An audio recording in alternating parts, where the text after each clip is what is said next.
బట్టి ప్రభువా ఈ దిన ధ్యానంలో మీరు మాతో ఉండి బలపరచమని మీ సన్నిధానంలో ప్రార్థన చేస్తూ ఉన్నాం. ప్రభువా, వింటున్న నిబిడలను బట్టి మీకు వందనాలు చెల్లిస్తూ ఉన్నాం.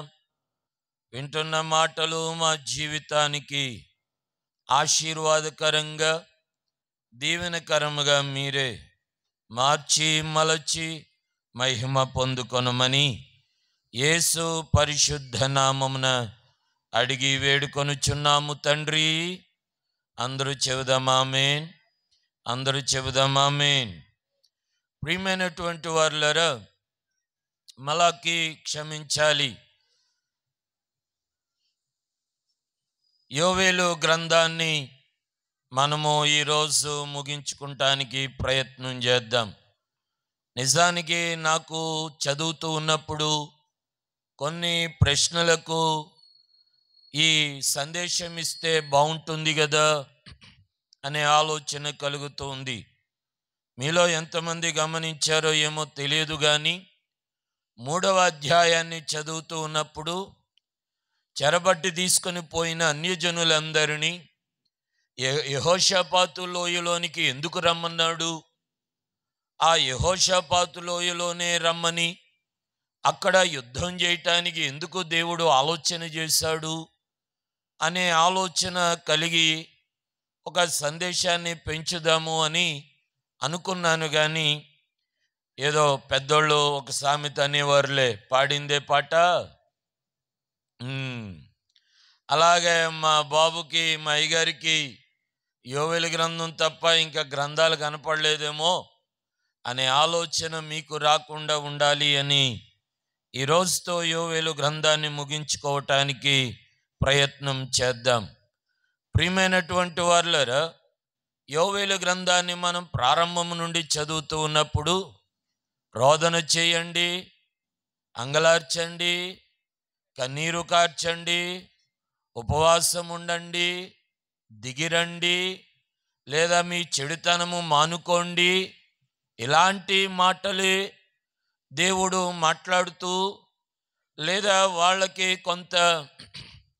కొంత బాధ కలిగినటువంటి పరిస్థితులు కనబడుతూ ఉన్న సందర్భాన్ని మనం ఆలోచన చేశాం.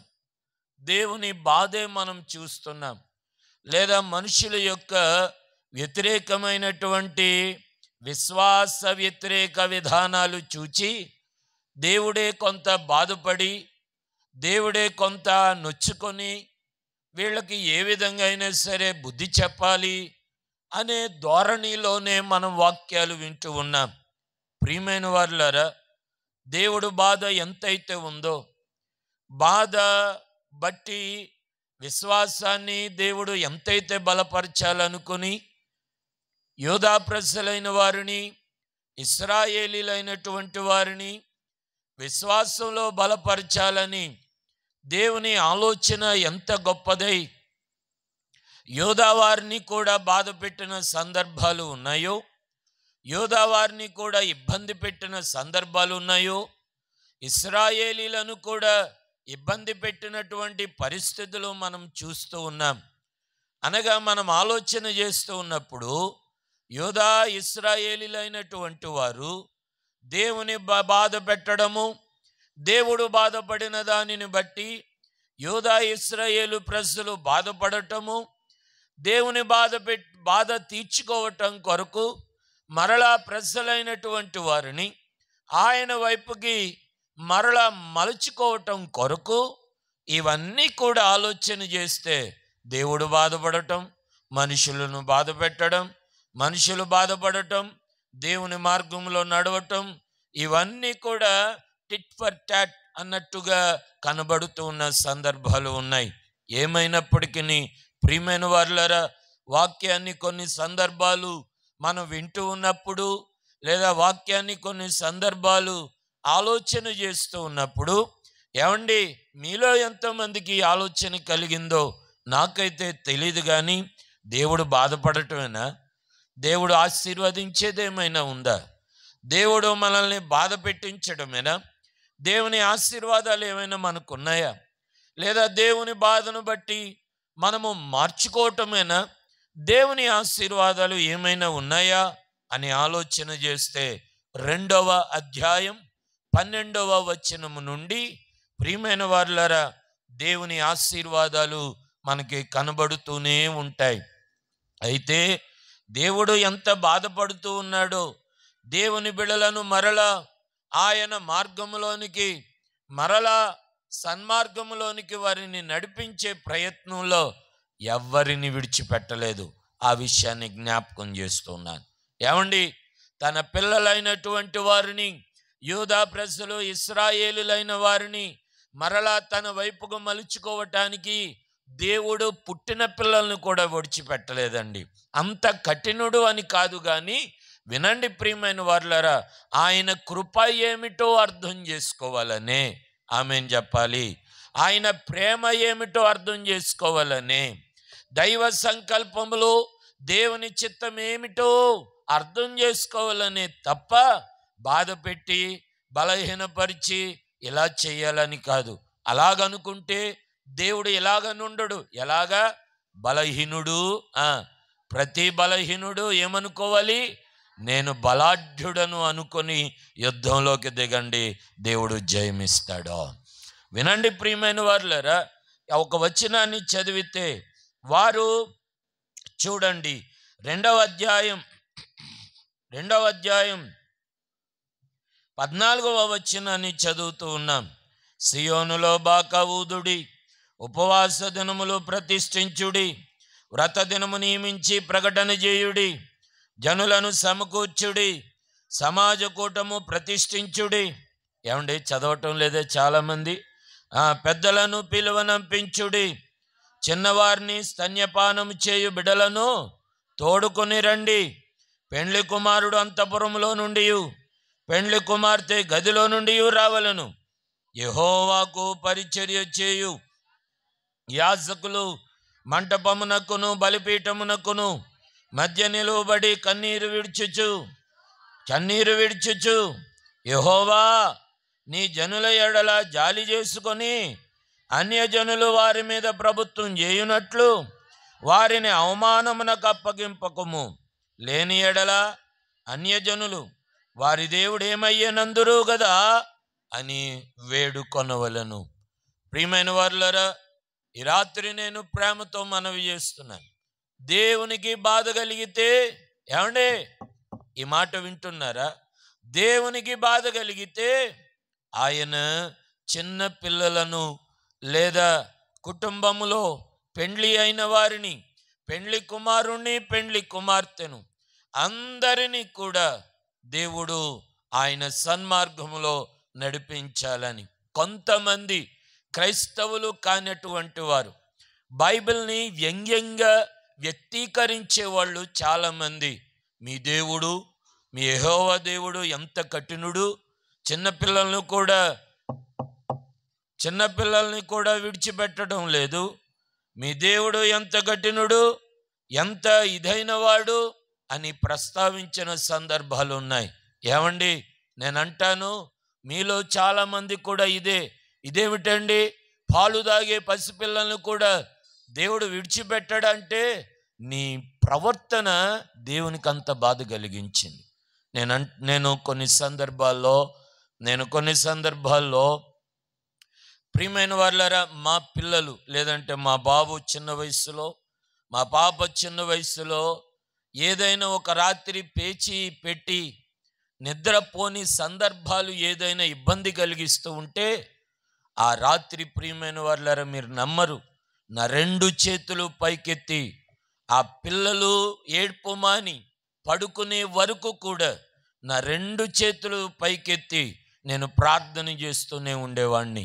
ఎందుకు ఈ సమస్య, లేదా ఎందుకు ఈ బాధ, ఎందుకు ప్రభువా ఈ వేదన అని నేను చాలాసేపు, లేదా ఆ బిడ్డలు ఏడ్చి మాన్పి వారు పడుకునే వరకు కూడా, ఎందుకు అనంటే ఏమో మనకి కనబడినది లేదా మనకు తెలియని విధంగా దేవుని దృష్టిలో ఏదైనా అపరాధము కలిగినదేమో, మన విషయంలో దేవునికి ఏదైనా బాధ కలిగిందేమో, ప్రభువా క్షమించు అని ప్రార్థన ఆ బిడలు పడుకునే వరకు కూడా చాలా సందర్భాలలో ఇలాగునే జరిగి ఉన్నటువంటిది. ప్రియమైన వారులారా, అలాగున కొంతకాలం అనగా సర్వసాధారణంగా జరిగే పరిస్థితులే. మీరు కూడా కంగారు పడవద్దు. ఎందుకు అంటే బలవంతులమైన అపవాది మనల్ని ఏమి చేయలేకపోవచ్చు. మన కుటుంబంలో ఏది బలహీనమో అపవాది చూసి దాని మీద, ఆ పరిస్థితుల మీద అటాక్ చేస్తూ ఉంటాడు. అందుకనే బయటకు వెళ్ళి వచ్చినప్పుడు ప్రార్థన చేసుకొని లోపలికి రావాలి, ప్రార్థన చేసుకొని బయటికి వెళ్ళాలి అని నేను అందుకే ఎక్కువగా చెబుతూ ఉంటాను. సర్వసాధారణం లోకంలో ఎన్నో దుష్ట శక్తులు ఉంటాయి. హాస్పిటల్కి వెళ్ళొచ్చినప్పుడు, లేదా ఎక్కడైనా దూర ప్రాంతం ప్రయాణం వెళ్ళినప్పుడు, లేదా ఎక్కువగా జనసందోహము చోట పార్టీలకి ఫంక్షన్లకి వెళ్ళినప్పుడు ఖచ్చితంగా దురాత్మలు బలహీనమైన వాటి చోట దాడి చేస్తూ ఉంటాయి. ఇవి సర్వసాధారణం. అందుకనే మనం ఎప్పుడు బలవంతులుగా ఉండాలి. అందుకనే ఎప్పుడు కుటుంబాలలో ప్రార్థన పోరాటం జరుగుతూ ఉండాలండి. అందుకనే కుటుంబంలో వాక్యము గట్టిగా చదువుతూ ఉండాలి. నేను ఎందుకు చెప్తున్నాను ఎక్కువగా ఇన్నిసార్లు మీరు గమనించి నేర్చుకోవాలి ఈ పాఠాలు.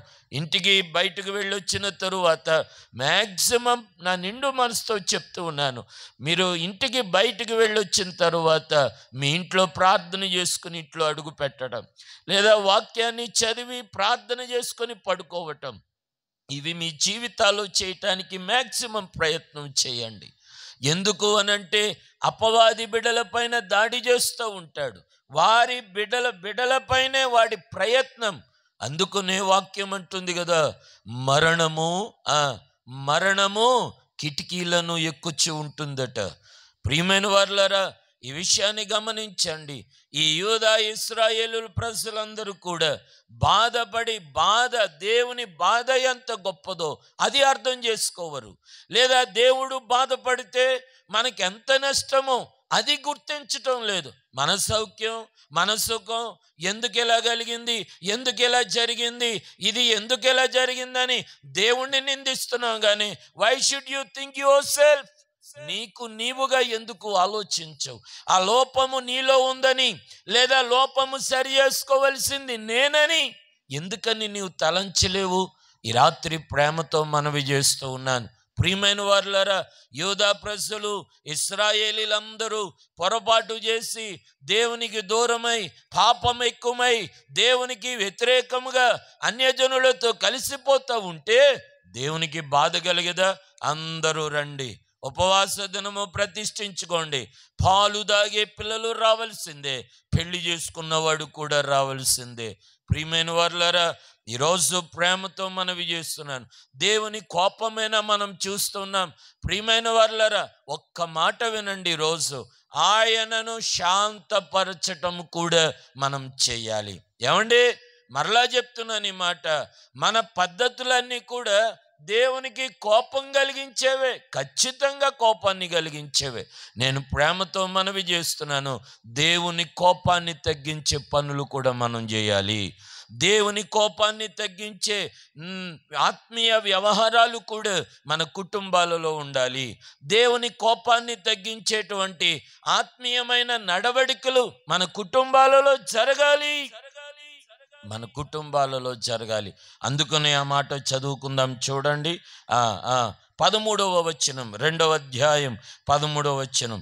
మీ దేవుడైన యెహోవా కరుణా వాత్సల్యములు గలవాడును, శాంతమూర్తియు, అత్యంత కృపా గలవాడునయుండి, తాను చేయ ఉద్దేశించిన కీడును చేయక పశ్చాత్తాపడును గనుక మీ వస్త్రములను కాక మీ హృదయములను చింపుకొని ఆయన తట్టు తిరుగుడి. ఒకవేళ ఆయన మనసు త్రిప్పుకొని పశ్చాత్తాపడి మీ దేవుడైన యెహోవాకు తగిన నైవేద్యమును పానార్పణమును మీకు దీవెనగా అనుగ్రహించును, అనుగ్రహింపడని ఎవడు చెప్పగలడు? ఏమండి, వింటున్నావా? ఆయన కృపావాత్సల్యము, కరుణ వాత్సల్యము కలిగిన వాడు, అత్యంత కృపగలవాడట. చెప్పండి ఈ మాట, కొంచెం గట్టిగా చెప్పండి. ఏ మాట? అత్యంత కృపా కలిగినటువంటి వాడు. ఈరోజు ఈ మాటలు వింటున్న మిమ్ములను ఆయన కృప కలిగిన వాడు. ఆయన కృపను అనుభవించటం నేర్చుకోండి. ఆయన కృపలో ఉన్న సమృద్ధి నేర్చుకోండి. ఆయనను కోపగించటము, ఆయనకు కోపాన్ని కలిగించడము, దేవునికి బాధ కలిగించడము, ఇవే కాకుండా ఆయన శాంతమూర్తియు. ఏమండి మాట విన్నారా? ఆయన శాంతమూర్తియు, కరుణావాత్సల్యము, అత్యంత కృప కలిగిన దేవుడు గనుక ఖచ్చితంగా ఆయన మన ఎడల జాలి చేసుకొనును. ఎంత అద్భుతమైన మాట! ఆయన మన ఎడల జాలి చేసుకొనును. ఈ మాట వింటున్నారా ప్రియమైన వారులారా? చదువుకుందాం, చూడండి. అక్కడ మనం చదువుకుందాం. ఆ 18వ వచనం నుండి కూడా చదివితే 17 నుండి చదువుకుందాం. యెహోవాకు పరిచర్య చేయు యాజకులు మంటపమునకును బలిపీఠమునకును మధ్య నిలువబడి కన్నీరు విడుచుచు యెహోవా ఎలా వేడుకోవాలో కూడా ప్రవక్త వారికి తెలియజేస్తూ ఉన్నాడు. అప్పుడు 18వ వచనములో, అప్పుడు యెహోవా తన దేశమును బట్టి రోషమును పూని తన జనుల ఎడల జాలి చేసుకొనును. హల్లెలూయా!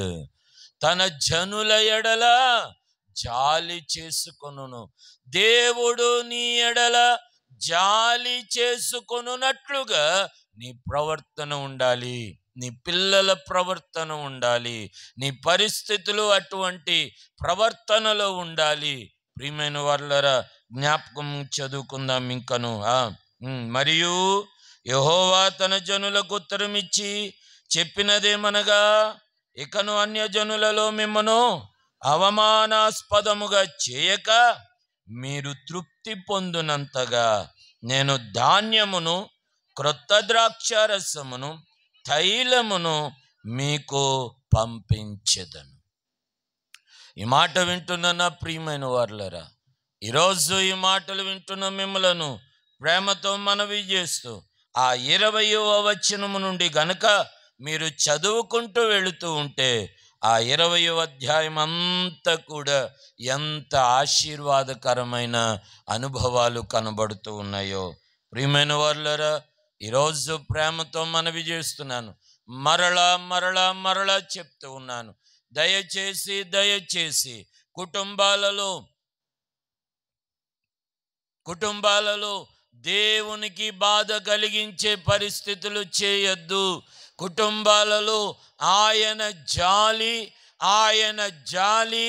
మన పైన ఉండునట్లుగా, లేదా ఆయన జాలి మన మీద నుండి పోకుండా ఉండునట్లుగా దయచేసి నిండైన దైవభక్తిలో, నిండైన విశ్వాసములో ఎదగాలి అని ప్రేమతో మనవి చేస్తున్నాను.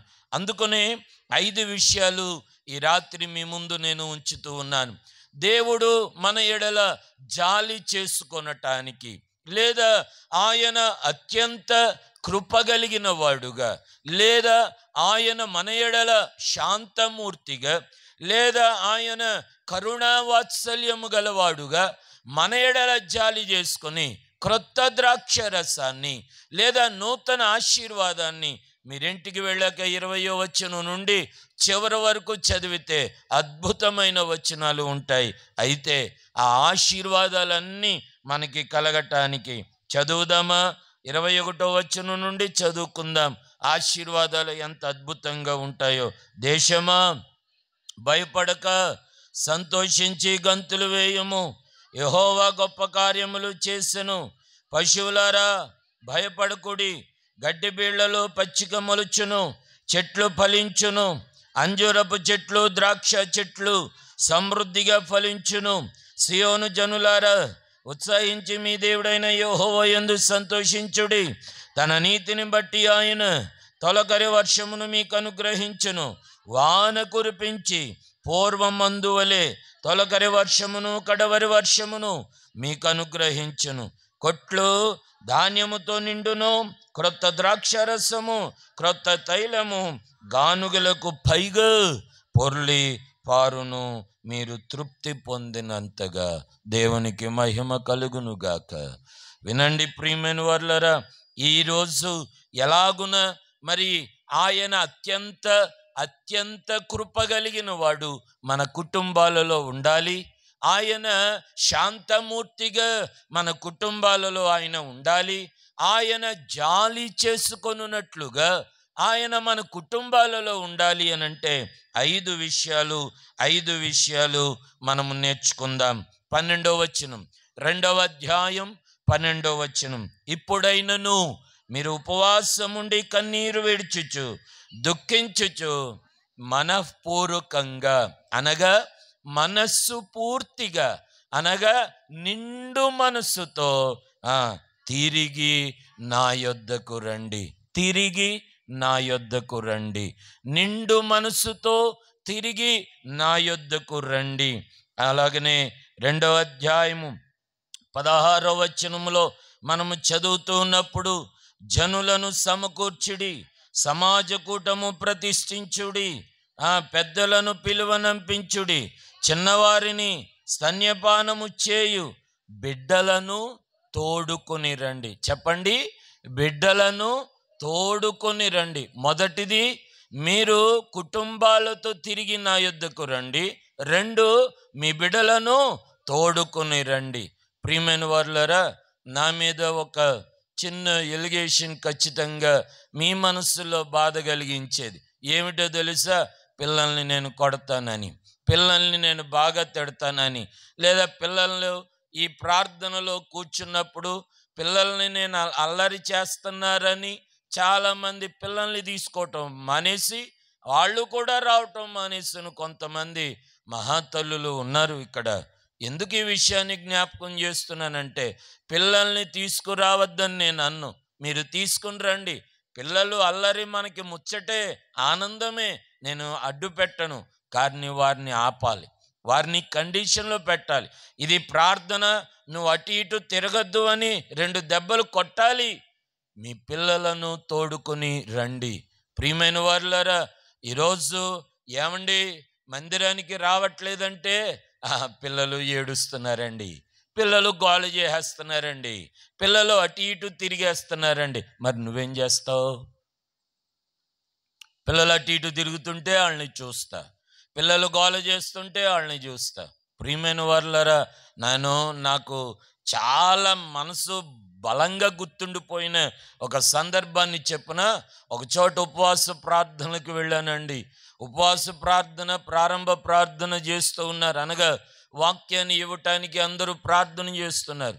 ఈ లోపల ఒక తల్లి ఆ పిల్లల్ని, ఆవిడికి కవళ్ళ పిల్లలట, అందుకొని ఆ పిల్లలు పడుకుంటే ముందు ఆమె వచ్చేసి ఏమంటారంటే రుమాలు పరిచింది ఆ కవల పిల్లలిద్దరిని పెట్టడానికి. ఈ లోపల వాళ్ళు పడుకుంటే ఒక పిల్లోడిని లేదా తీసుకొచ్చి ఆ రిమాల్ మీద, టవల్ మీద, లేదా ఏదో ఆ బెడ్ మీద ఆమె పడుకోబెట్టి వెళ్ళిపోయింది. వెళ్ళిపోతే నేను పాస్టర్ గారిని అడిగాను, అదేమిటండి ఆవిడ అలాగా పిల్లల్ని పడుకోబెట్టేసి పోయింది ఏంటంటే, లేదండి బాబు, ఆమెకి కవల పిల్లలు 2వ పిల్లని తీసుకురావటానికి వెళ్ళింది. ప్రియమైన వారులారా, ఆ పిల్లలిద్దరిని అలాగా పడుకోబెట్టి వాళ్ళు లేచాక నేను వాక్యం అయ్యేంత వరకు కూడా గమనిస్తూనే ఉన్నాను. ఆ పిల్లల్ని కంట్రోల్ చేస్తూనే ఉంది, ఆ పిల్లల్ని ఒబ్బిడి చేసుకుంటా ఉంది, వాక్యాన్ని వింటా ఉంది. నేను ఏదైతే రెస్పాన్సివ్ అని చెప్తూ ఉన్నప్పుడు ఆ విషయాలు కూడా రెస్పాన్స్ అవుతూ ఉంది, నేర్చుకుంటూ ఉంది, ఒబ్బిడి చేస్తూ ఉంది, వాక్యాన్ని వింటూ ఉంది. నాకు మహా గుర్తుండిపోయింది. మా ఊర్లో ఇలాంటి తల్లులు ఉండరని మనసులో అనుకుంటుంది తప్ప నేను చేయగలిగింది ఏమీ లేదు. మన పిల్లలు ఏమండి ఏడుస్తుంటే బుజ్జగించడం మానేసి కొడతారండి. మన మహాతల్లులకున్న గొప్ప మనసు. ఏడుస్తున్నారనుకోండి, ఎందుకు ఏడుస్తున్నాను కొడతారు. అప్పుడు ఏమవుతుంది అంటే, ఆడు ఏడవటానికి కొట్టావా నువ్వు, లేదా ఊరుకోవటానికి మందలించారా? ఏమో మన మహాతల్లులకు అర్థం కాదు ఇవన్నీ. ప్రియమైన వారులారా, ఎంత ఆశ్చర్యమో నేను అంటానండి. మందిరానికి పిల్లల్ని తీసుకురండి, ఏడ్చినా తీసుకురండి, కుదురులేకపోయినా తీసుకుని రండి, అటు ఇటు పరిగెడుతున్నా తీసుకుని రండి. మందిరం అలవాటు అవుతుంది వాళ్ళకి. మందిరం అలవాటవుతుంది వాళ్ళకి. నీవు చెప్పటం చెప్పటం చెప్పటం చెప్పటం చెప్పటం, అది 2 ఏళ్ళు అవని, 10 ఏళ్ళు అవని, 15 ఏళ్ళు అవని, అది వాళ్ళకి అలవాటవుతుంది. కొట్టాలి, మందలించాలి, చెప్పాలి. ప్రియమైనటువంటి వారులారా, ప్రేమతో మనవి చేస్తున్నాను. చాలా సందర్భాలు గుర్తొస్తున్నాయి. ప్రియమైన వారులారా, 2వ సందర్భంగా ఆయన అత్యంత కృప కలిగిన వాడు, శాంతమూర్తి. చెప్పండి వెంటనే, ఏమండి? ఆయన కరుణావాత్సల్యం కలిగిన వాడు, జాలి చేసుకొనివాడు. 3వదిగా ఆయన ఎలా పిలుస్తున్నాడో చదువుతారా? 3వ అధ్యాయం 11వ వచనం. మొదటిగా మీరు మనఃపూర్వకంగా తిరిగి నా యొద్దకు రండి. 2వదిగా మీ పిల్లలను తోడుకొని రండి. 3వదిగా 3వ అధ్యాయం 11వ వచనం నుంచి చదువుతున్నామా? చుట్టుపట్లనున్న అన్యజనులారా, త్వరపడి రండి, సమకూడి రండి, యెహోవా నీ పరాక్రమశాలులను ఇక్కడికి తోడుకొని రమ్ము. ప్రియమైన వారులారా, ఇక 13వ వచనం చదువుతున్నాము, మీరు దిగిరండి. ఏమండి? ఈరోజు ప్రేమతో మనవి చేస్తూ ఉన్నాను, దేవుని పిల్లలమైన మనందరి జీవితాలలో, ఏమండి, ఆయన అత్యంత కృప కలిగిన వాడు. ఆయన మారడు. ఆయన అత్యంత కృప కలిగిన వాడు. ఆయన శాంతమూర్తి. ఆయన మారడండి. ఆయన మారే దేవుడు కాదు, ఆయన మారని వాడు. నమ్మిన వారు స్తోత్రం చెబుదాం. ఆయన మారని వాడు. ఆయన మారిపోడండి. ఆయన మార్చుకోడు కూడా. ఆయన స్వభావమునకు విరోధముగా ఆయన ఏదియో చేయడు. వినండి ప్రియమైన వారులారా, ఈరోజు నీవు నీ కుటుంబంలో వినండి, యోవేలు ప్రవక్త ద్వారా ఈ రాత్రి ఒక చిన్న మాట చెప్తున్నాను. ఆయన జాలి నీ కుటుంబాల్లో ఉండాలి. ఆయన సమృద్ధి నీ కుటుంబాలలో ఉండాలి. ఆయన అత్యంత కృప నీ కుటుంబాలలో ఉండాలి. ఎవరో ఆమెను అనలేదు. అందరికి వందనాలండి. ఏమంటే మరి ఈరోజు ప్రేమతో మనవి చేస్తూ ఉన్నాను, దేవుని కృప నీ కుటుంబాలలో సమృద్ధిగా ఉండాలి అని అంటే మనఃపూర్వకంగా తిరిగి ఆయన యొద్దకు రావాలి. చెప్పండి, ఎలాగా? కుర్చీలో ఉన్నవారు ఎలాగా? నిండు మనసుతో అనండి. ఆ మాట తిరగకపోతే ఎలాగా? నిండు మనసుతో ఆయన వైపుకు తిరిగితే ఆయన మన ఎడల జాలి చేసుకొని, ఏమండి, కీడును దీవెనగా మార్చేవాడా. ఆ మాట గుర్తుందా? చదివారా? ఆయన కీడు చేయనుద్దేశిస్తే, ఒకవేళ నీ పశ్చాత్తాపాన్ని బట్టి, నీ ప్రార్థన బట్టి ఆయన కీడును దీవెనగా మార్చువాడు. అందుకనే తిరిగి నా యొద్దకు రండి, మీ బిడలను తోడుకుని రండి, త్వరపడి రండి, ఏమండి, మనఃపూర్వకంగా రండి, సమకూడి రండి, దిగిరండి. ఏమండి, కొంచెం దిగాలి. దేవుడు అనేసరికి కోపం తగ్గాలి. ప్రార్థన అనేసరికి భక్తి, ఏమండి, భక్తిలో మనం కొంచెం ఆయన గురించి తగ్గాలి. అప్పుడు ఆయన మనలను హెచ్చించేవాడుగా ఉన్నాడు. ప్రార్థన చేసుకుందాం. ఈ రాత్రి చిన్న ప్రార్థన చేస్తావా? యోవేలు గ్రంథములో ఆయన కృప ఎంత గొప్పదో విన్నాం. యోవేలు గ్రంథములో ఆయన ప్రేమ ఎంత గొప్పదో విన్నాం. ఆయన జాలి చేసుకొనును. నీ గురించి ఆయన జాలి చేసుకొనును. నీ గురించి ఆయన జాలి చేసుకుంటాడు. మరి దిగి వస్తావా? ఏమండి, తోడుకొని వస్తావా? మనఃపూర్వకంగా వస్తావా? ఆయన పిలుస్తూ ఉన్నాడు, నీ ఎడల జాలి చేసుకొని నిన్ను ఆశీర్వదించాలని, నీ ఎడల జాలి చేసుకొని ఆయన నిన్ను దీవించాలని. ప్రభువా, నీ అత్యంత కృప నా పైన ఉంచండి. నీ అత్యంత కృప నా పైన ఉంచండి. నీ శాంతమూర్తి స్వభావం అయ్యా నా బిడ్డల మీద ఉండాలి తండ్రి. అయ్యా, స్తన్యమిచ్చే పిల్లలను కూడా అక్కడ ఉపవాసం ఉండమన్నాడండి. కారణం ఏమిటి? దేవుడు వారి ఎడల జాలి చేసుకొనవలెనని. నీ బిడల గురించి ఒక్క మాట అడుగుతావు, అయ్యా నా బిడల గురించి అయినా, అయ్యా వారిపైన ఏదైనా దోషం ఉందేమో, అయ్యా వారిపైన ఏదైనా అయ్యా దుష్ట శక్తులు కీడులు ఉన్నాయేమో, ప్రభువా నా బిడల పైన జాలి చేసుకొనువా, నా బిడల పైన జాలి చేసుకొనువా, నా బిడల పైన నీవు జాలి చేసుకొనువా. ప్రేమగల తండ్రి, ఈ రాత్రికాల సమయాన్ని బట్టి మీకు వందనాలు చెల్లిస్తూ ఉన్నాం. ప్రభువా మీ ప్రేమను బట్టి వందనాలు, మీ కనికరాన్ని బట్టి వందనాలు, మీ సన్నిధి సహాయమును బట్టి వందనాలు. అయ్యా నేను అయ్యా అత్యంత కృపగలవాడను అని అన్నావు, శాంతమూర్తి అన్నావు, జాలి చేసుకుని వాడును అని అన్నావు. అయ్యా నా బిడల పైన ఉన్న కీడు తొలగిపోవునుగాక, నా బిడల పైన ఉన్న కీడు లయమగునుగాక, ఆ కీడు ఆశీర్వాదముగా దీవెనగా మారునుగాక. అట్టి శాంతమూర్తివై మా ఎడల బలపరిచి నడిపించి మహిమ పొందుకొనమని 10వ తరగతి పరీక్షలు వ్రాస్తూ ఉన్నా బిడలను బట్టి ప్రార్థన చేస్తూ ఉన్నాం.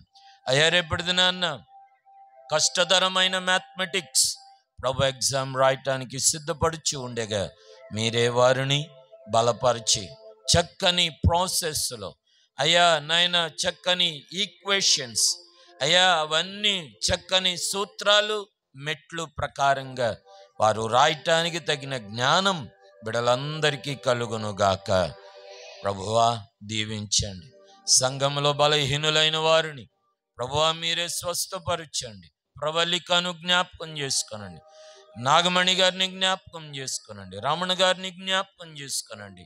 ప్రభువా అలాగునే తండ్రి అయా శ్రీను గారిని జ్ఞాపకం చేసుకొనండి. అత్యంత కృప వారిపైన ఉంచి స్వస్థపరచమని అడుగుచూ ఉన్నాం. ప్రభువా ఈ రాత్రికాల సమయాన్ని బట్టి వందనాలు.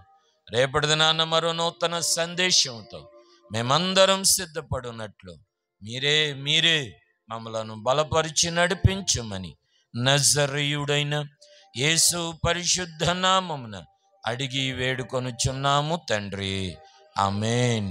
పరలోకమందున మా తండ్రి, నీ నామం పరిశుద్ధపరచబడునుగాక, నీ రాజ్యము వచ్చునుగాక, నీ చిత్తము పరలోకమందు నెరవేరునట్లు భూమి యందు నెరవేరునుగాక. మాకు కావలసిన అనుదిన ఆహారమును మాకు అనుగ్రహించుము. మరల రుణస్థులను మేము క్షమించిన ప్రకారం రుణమును క్షమించుము. మమ్మలను శోధనలోకి తేక కీడు నుంచి తప్పించుము. ఎందుకంటే రాజ్యము బలము మహిమయు నిరంతరము నీవై ఉన్నావు తండ్రి, ఆమేన్. పరమ తండ్రి అయిన దేవుని ప్రేమ, కుమారుడు రక్షకుడు యేసు క్రీస్తు ప్రభుని శ్రేష్టమైన కృప, పరిశుద్ధాత్ముని అన్యోన్య సహవాసం సన్నిధి చేరువచ్చిన మనకు మన కుటుంబాలకు ఇప్పుడు ఎల్లప్పుడూ సదా తోడయుండి అత్యంత కృపతో మనలను దీవించును గాక. ఆమేన్. ఆమేన్.